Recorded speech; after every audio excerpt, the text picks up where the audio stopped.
Ramai pula suruh aku bedah teknik Infinity Gojo Satoru ni. Jadi watak-watak macam ni selain daripada menjadi perangkap fantasi anak-anak perempuan baru akil baligh, di mana stereotip biasa watak-watak macam ni adalah mereka ada rambut putih.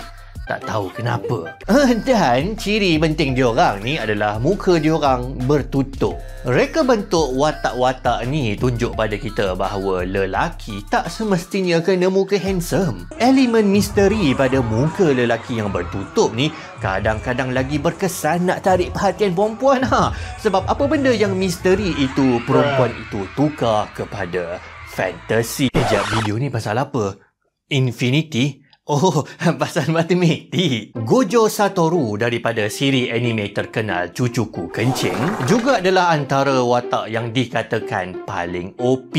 Dikatakanlah. Teknik yang sangat kuat yang dimiliki oleh Gojo adalah Infinity. Asasnya adalah kuasa untuk menghentikan serangan pihak lawan. Sebabnya kalau orang nak tumbuklah mamat tu, penumbuknya macam perlu melalui se-infinity potongan jarak. Maka dia kena lalui se-infinity potongan masa. Serangan itu jadi perlahan dan berhenti. Tak akan kena pada pengguna kuasa Infinity tersebut. Jap, kalau anda adalah penonton setia saluran Ajar, mesti rasa macam pernah dengar kan? Teknik konsep ni kan?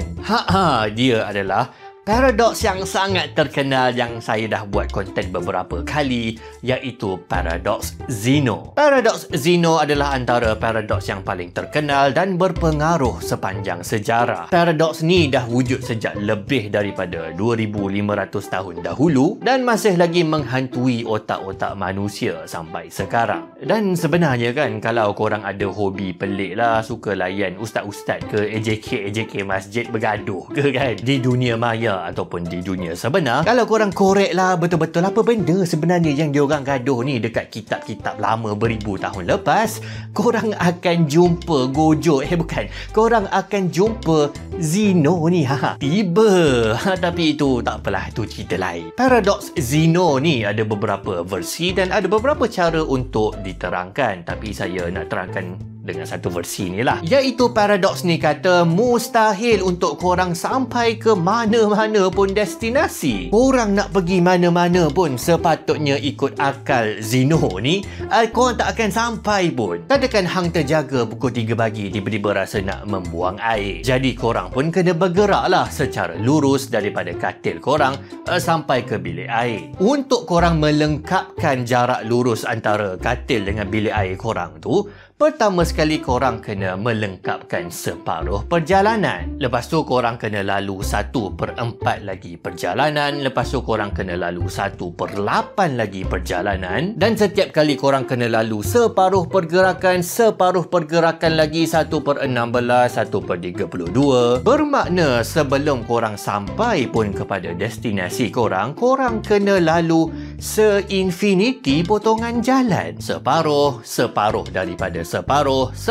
daripada separuh sampai ke infinity potongan. Maka Zeno ni kata bila korang kena tambah perjalanan korang itu se-infinity kali, jumlahnya menjadi se-infinity jarak yang hanya boleh dilengkapkan kalau korang ada se-infinity masa. Infinity ni maksudnya tak akan habis, maksudnya sampai bila-bila pun korang tak akan sampai untuk buang air tu. Cari botol lah kot. Om, ada air om. Jadi itulah lebih kurangnya kuasa teknik Gojo ni. Dia macam boleh direalisasikan di alam realiti dengan dia guna kuasa sumpahan something.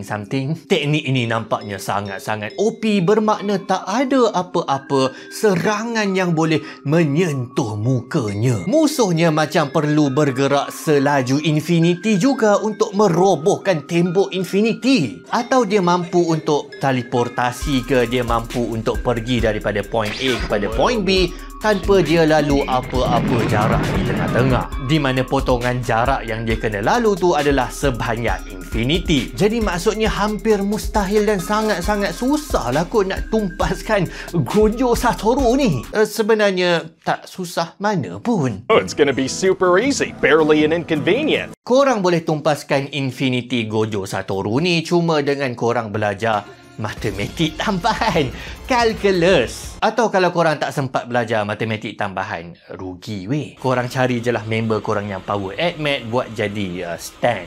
Itu kuasa daripada siri lain, mana boleh bercampur.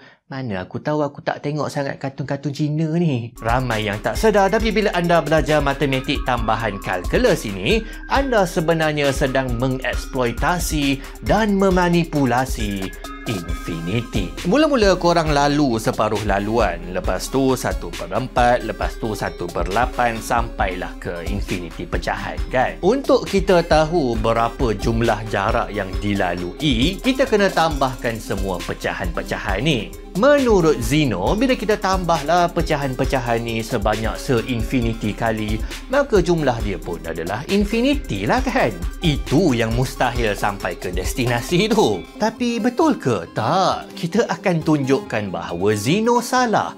Bila kita tambahlah potongan-potongan pecahan ini sampai ke se-infinity kali pun, kita tak dapat infinity. Kita dapat satu jumlah yang terhad. Maksudnya kita boleh tamatkan perjalanan. Bila korang darab 1/2 dengan 1/2, korang dapat 1/4. Korang darab 1/4 dengan 1/2, korang dapat 1/8. Maksudnya setiap nombor dalam siri ini berkongsi nisbah sepunya, iaitu 1/2. Nama siri ini adalah siri geometrik, tapi tak apalah, korang tak payah risau lagi pasal nama dia. Nisbah 1/2 ini pula adalah lagi kurang daripada 1. Untuk kita tahu berapa jumlah hasil tambah semua nombor dalam siri itu sebanyak se-infinity kali, kita gunakan formula ni, di mana A1 adalah terma pertama dalam siri iaitu 1/2. Tapi macam mana nak selesaikan R kuasa infinity ni? Takutnya tengok. Tak payah takut sebab R nisbah sepunya dia kan kurang daripada 1. Nilai dia 1/2 kan. Cuba korang buat dekat kalkulator 1/2 kuasa 2. Lepas tu korang buat 1/2 kuasa 10, 1/2 kuasa 100. Weh, kecil gila nombor weh. Menghampiri kosong dah. Jadi lagi besar nilai kuasa dia, nombornya jadi makin kecil, menghampiri kosong. Jadi bila R ni kuasa infinity, dia pun bersamaan dengan kosong, dia pun hilang. Maka persamaan dia jadi macam ni dan kita boleh selesaikanlah. Kita dapat nilai 1. Bukan infinity, kita dapat 1. Jadi bagi anda yang masih lagi tengah tengok video ni, bila tiba-tiba kena humban dengan AdMath, apa faedahnya kita buat AdMath ni semua tadi? Kesimpulannya, kita dapat buktikan bahawa Zeno ni salah. Kita dapat buktikan kepada orang gila bahawa dia gila. Jadi walaupun kita dok tambahlah potongan-potongan jarak ini sebanyak infinity pun, kita tak dapat infinity. Kita dapat satu jarak yang terhad, bermakna ia boleh dihabiskan dalam masa yang terhad, bermakna penumbuk itu boleh hinggap di muka mamat Gojo kita tu. Korang cuma kena tahu AdMath. Itulah cara untuk mengalahkan ahli sihir terkuat pada zaman ini. Dan promosi AdMath.